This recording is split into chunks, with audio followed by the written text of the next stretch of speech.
order. Please rise for the Pledge of Allegiance. I pledge allegiance to the flag of the United States of America and to the republic for which it stands, one nation under God, indivisible, with liberty and justice for all.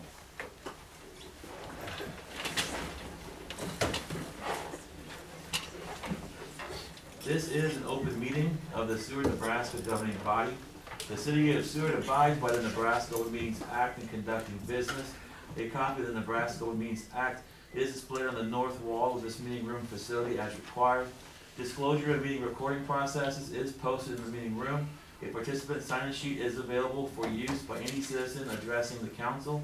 Presenters shall approach the podium, state their name and address for the clerk's record, and are asked to limit remarks to 5 minutes. All remarks shall be directed to the mayor, who shall determine by whom any appropriate response shall be made. The City of Seward reserves the right to adjust the order of items on this agenda if necessary, and may elect to take action on any of the items listed. Please call the roll. Wilkins. Present. Beck. Here. Camper. Here. Fritz. Here. Dillon. Here. Singleton. Here. Schmidt. Here. Ames. Here. First item this evening is consideration of approval of draft minutes of September 6, 2016. Second. We have a motion and a second, and is there any discussion? Seeing none, please register your votes. Please display the votes. Voting in favor. Wilkins. Beck. Camper. Fritz. Miller. Singleton. Schmidt. Ames. Motion carried. Item number 2 is consideration of consent agenda. We have a motion and a second. Is there any further discussion? Seeing none, please register your votes. Please display the votes. Voting in favor. Wilkins. Beck. Camper. Fritz. Miller. Singleton. Schmidt. Ames. Motion carried. Item 3 is consideration of approval of capital improvement project plan for 2016-2017. John, do you want to take us through this real quick? Sure. By now, I'm going through the budget. You went through the capital improvement plan by proxy. Everybody should be familiar with it. This is pretty much just a formality. You already approved the budget. This is contained within the budget. Nothing's changed. If there are any questions, we'll certainly be happy to answer. Do you have any questions for John on the capital improvement project plan? Move for approval. We have a motion for approval. Is there a second? We have a motion and a second. Is there any further discussion? Seeing none, please register your votes. Please display the votes. Voting in favor. Wilkins. Beck. Camper. Fritz. Miller. Singleton. Schmidt. Ames. Motion carried. Item 4 is consideration of a resolution for the sale of surplus property. Bruce, did you want to take that? Yeah, we ended up with, we had a couple more pieces of surplus property that we didn't have on the last auction. One of them is a 9-foot wide road planer. It's just a drag that the Fair Board is interested in, so we think we can make a good deal on selling it to them instead of putting it on an auction, because those don't normally go very well. So that's the Bonnell 252. And then we've got some 8-foot long tables from the senior center that they don't need anymore, and so that's one that we'll put up for sealed bids or something like that. Is there any questions or comments on the resolution for the sale of surplus property? If not, then I would ask for someone to introduce the resolution. I'll introduce. The resolution has been introduced and is designated as resolution number 2016-20. Would anyone like to move that this resolution be passed and adopted? Someone. Second. We have a motion and a second. Please register your votes. Please display the votes. Voting in favor. Wilkins. Beck. Camper. Fritz. Miller. Singleton. Schmidt. Ames. Motion carried. Item 5, consideration of an ordinance increasing the electric utility occupation tax to 10% and establishing quarterly payments. And Bruce, did you want to update council on that? Yeah, like we talked about in the budget, we're going to increase the occupation tax, or we're recommending it from 5 to 10% on the electric utility only. And then we also want to change the payments to quarterly payments rather than the annual. Right now, we don't collect that from our utilities until the end of the fiscal year, and so again, it makes our cash flow kind of drop way down, and then until we get that big bump at the end. So if we do it quarterly, then the cash flow can kind of remain a little bit more level. So that's our recommendation. Any questions or comments? Yes. Just, I wasn't here for much of the budget, actually none of it, so, who does that get collected from and who pays that? Well, this is from the electric department. So basically the electric part pays the city, Right. right? Okay, that's what I thought, It's an occupation tax. It's just Gotcha. like what we charge for the gas company or phone companies or whatever. Right. And like I told everybody during that time, if NPPD has if you're a retail customer of NPPD like York, Kearney, Ogallala, the NPPD runs our electric system for them, and then they pay them this fee. Gotcha. They charge 12%, so the cities in those towns get 12% back. So us going from 5 to 10 is not anything, we're not collecting more than what any other town would do, it's actually probably a little bit less. So I feel comfortable that we're not, taking advantage of our electric system. Okay, thank you. Any other questions or comments? Otherwise, I would ask for someone to introduce the ordinance. Okay.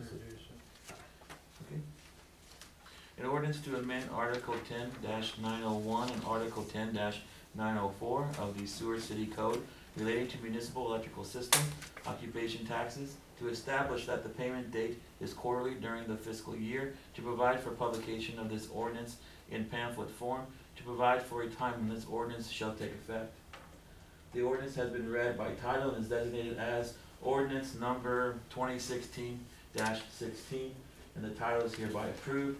I need a motion to dispense with the statutory rule. So moved. Second. We have a motion and a second.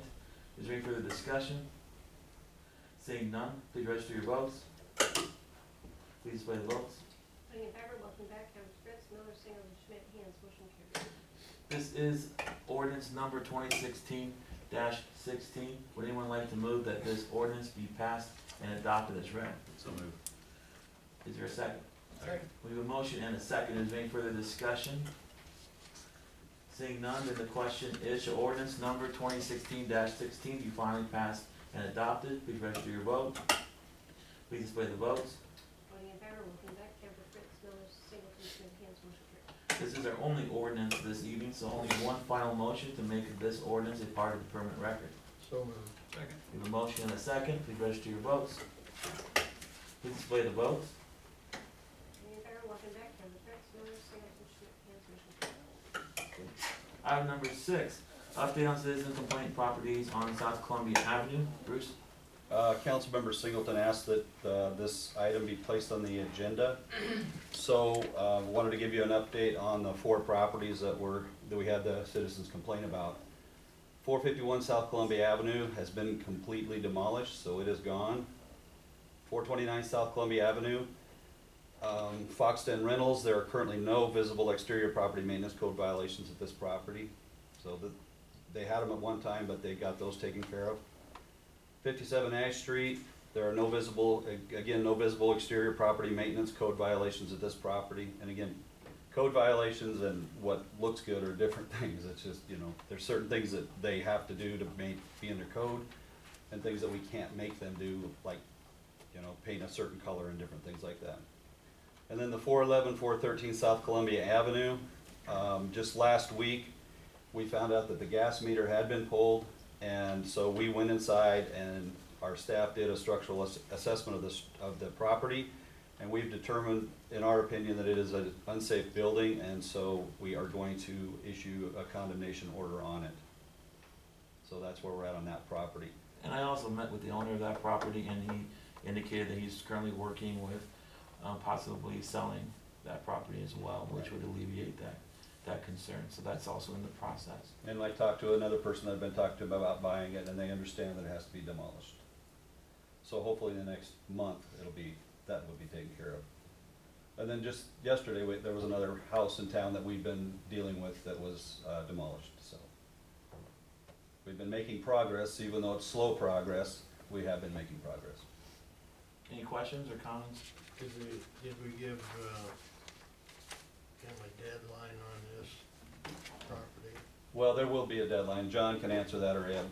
Yeah, once the notice of orders come out for the condemnation of the property, they'll have 30 days to decide, A, it's worth condemning and they proceed with the condemnation, or they can come to us with a plan of putting the project back together. Not just coming in and talking to us and saying we want to fix it is not part of the deal. What they need to do is come in with a structural engineer, with a set of bona fide plans to ensure that the fix is going to meet the code violations. On top of that, I need a escrow check put into place to cover the repairs so that we know the project is going to be fixed. And they'll have 45 days from their attorney, or from their engineer, meeting with us and detailing out the plans after we have to initiate the repairs. could get handled this fall. If it doesn't go as we've outlined, and there's a, if he decides to do nothing, then the city will be glad to assist him in the condemnation. We'll make arrangements and have it torn down and then build a lien to the property. Yes, Ed? Weren't there some past, fines or something that were issued to this property owner that weren't paid? Like, There were, will the there's been city, several notices and orders, over the past 3 or 4 years, either weeds, vegetation, non-painting, all kinds of things, and he would come in and he'd either fix it and go, fix it and go. The last time, basically he didn't do anything. Yeah, there's $600 worth of fines or 3, pending on, 300, just 300. just once. Which I suspect, so what happens with that? well, we could put a lien to the property, however. We typically eat those. So, That's what I thought. Okay. yeah, that's the cost of doing business. Any other questions or comments regarding this item? Did you wish to say something? I would. Come on up, yeah, come up to the podium and then state your name and your address for our record. I'm Darrell Zabraki, I live at 427 South First. I guess I have a little bit of an interest in the area. Frankly, the house that I live in would probably be considered similar to what you have demolished recently if this was 1989 when I bought it. It obviously is not in that condition now. My concern then rises to the level of property values and how the condition of some of these properties in the area will affect my property values and others in the area. And I guess I specifically want to address maybe some of this vegetation issue, and I'd like some clarification, particularly, let's say, with the Ponick residence. That's catty corner to where I live. I think it's unsightly. I realize that personal property rights are personal property rights, but I do believe that an inability to maintain one's property does have a direct result on maybe my ability to sell my property for what it's adequately worth. Conversely, I look at the property directly behind me at 434 South 2nd Street. We've got overgrown vegetation. We've got 2 vehicles that sit in the front yard that have not moved in, I know, at least a year, possibly 2. I mow the back part of the alley there behind this place just because I get tired of the weeds that grow up so tall. And I guess my question to the council and maybe to the gentleman from the building department is, what kind of a code situation do we have with this vegetation, and what recourse is there for that? I think you've identified some of these properties now that obviously are structurally unsound. They need to be removed. I think you've moved along nicely on some of those, taken a little time, but I think you're getting there. Taking it a step further, where do we get some redress with this other issue? I can think of another property at the corner of South Street and South First. As I go north and I want to look to the left, the bushes along that property are tall. They are an impediment to vision for, I'll say, a driving issue. They limit vision to the west. And conversely, I go for walks with my wife periodically. We can't walk the sidewalk because the brushes grow out into the sidewalk. So I guess I'm back to, where do we go with this vegetation issue, and is there some recourse with that? Thank you. Give them that address. Can I ask him? That address on South, let me look here just a minute. South Street. It's 107, is it 107? Yeah, 107 South Street is that particular address. Thank you.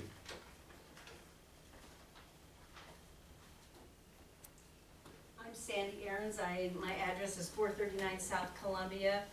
I'm in between 2 of those houses, one of which has been taken down, and it's so much nicer that we don't have the critters that live on the front porch or all around that one. And it's gotten rid of that unsightly mess. But the one to the north of me on 429 South Columbia, I realize you guys think that it's not that bad. But if you come in my yard and you look at the basement, it is cracked. It is falling in. I know for a fact that there's a wall falling in the basement because I looked at that house back when there was a different owner. We looked at it with the intent to fix it and maybe rent it out because it's right next to our house. we got in there and went, no, there is no way you can put enough money into this house to make it livable. There was mold, maybe they've taken it out, I don't know. But there is on the southwest corner in the basement, the wall is caving in. And that corner, you can stand in my yard, like I said, in my garden, and you can see a big crack in that foundation. It can't be too much safe to live in. And that renter has moved out. If she's not totally out, she will be. We can't keep, when there's houses like that, we cannot keep renters to live in them for any amount of time. So therefore, it seems like each renter gets a little ickier and a little ickier. Some of them have teeth, some of them don't. But I know you guys would not like renters. I don't have anything against the renters. The other renters on our street and behind us, they're awesome. They're good people, the college kids we have no problem with. But this 429 South Columbia and the 413, if you can get rid of that one, that would be great too, because we all know that one's not very good shape. Thank you. Thank you. Thanks. Anyone else like to speak? Otherwise, Ed, could you address, or John address maybe some of the questions that came up with the first presenter? As far as weeds go, property maintenance code and city ordinance address grass and weeds being a violation in excess of 12 inches. As far as trees go, the only ordinance that addresses trees are trees that do encroach into the public sidewalk, public street, site triangle. Personal private trees, there's no code addressing that. If they like them overgrown and growing on the house, there's not a code that I'm aware of that addresses that. And I assume most of the issues you're dealing with are going to be complaint driven. Usually someone calls in with a concern, like a neighbor, for example. And so if you do have other houses, you mentioned some of these addresses, just let Bruce or let someone in City Hall know, and we can add that to the list. And I think typically they'll go out and take a look at it and see if they can identify the issues that were raised and make a determination if there is a code violation, and if there is, on how to proceed, and then that starts the clock as far as remedying those issues. So just a matter of communicating with City Hall and letting us know so that we can address those as they come up. Is that fair? Yes, once we receive a formal complaint, we'll go investigate, confirm if there is in fact a code violation. If there is, we'll try to personally contact the owner via phone, via in person. If we're unable to, then we send a notice and orders and have it served to the responsible owner. Okay. Yes. We're just talking exterior issues, correct, not interior issues? Property maintenance code addresses both. Okay, but this lady mentioned mold. If there are rental properties in Seward that have a bad mold problem, is that something that someone can complain about as well? They can complain about it, but it's not specifically addressed in the property maintenance code. It addresses unsanitary conditions. But again, we have not received formal mold identification training. Yes, Chris. So Ed keeps referencing things that don't exist in our code. Who can look at codes of other first-class cities and see if what's addressed and what's not addressed when it comes to properties? Is our If code? we have code changes that need to happen, Sure, then we but need to make code changes. Is our code those standardized code? City Council adopted this code several years ago. Other municipalities think it's too aggressive. You guys adopted this, and it is an aggressive code. So it's one of the more aggressive codes out there for property maintenance.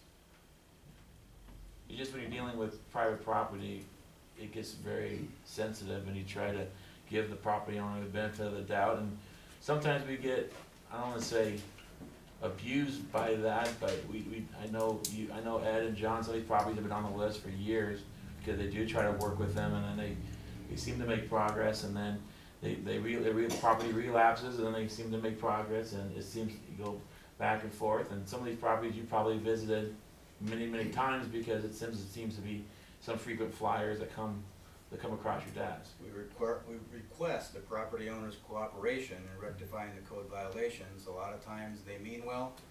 They'll give you lip service, for lack of better words, and then just not follow through.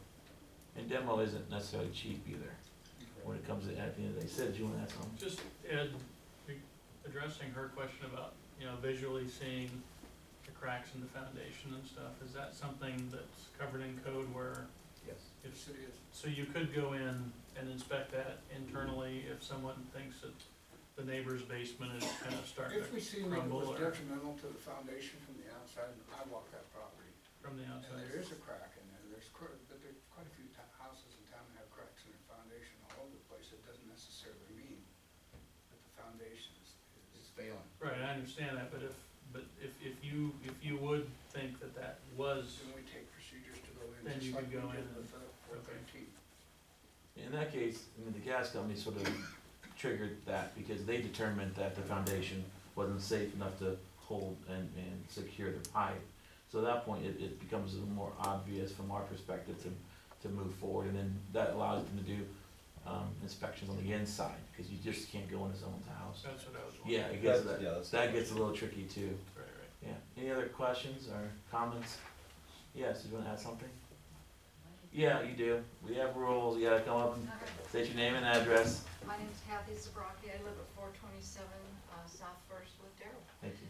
I guess my concern is, along with all of theirs, is that I believe in the paper, or at some point I heard that you as our mayor have stated that that site of Seward is blighted.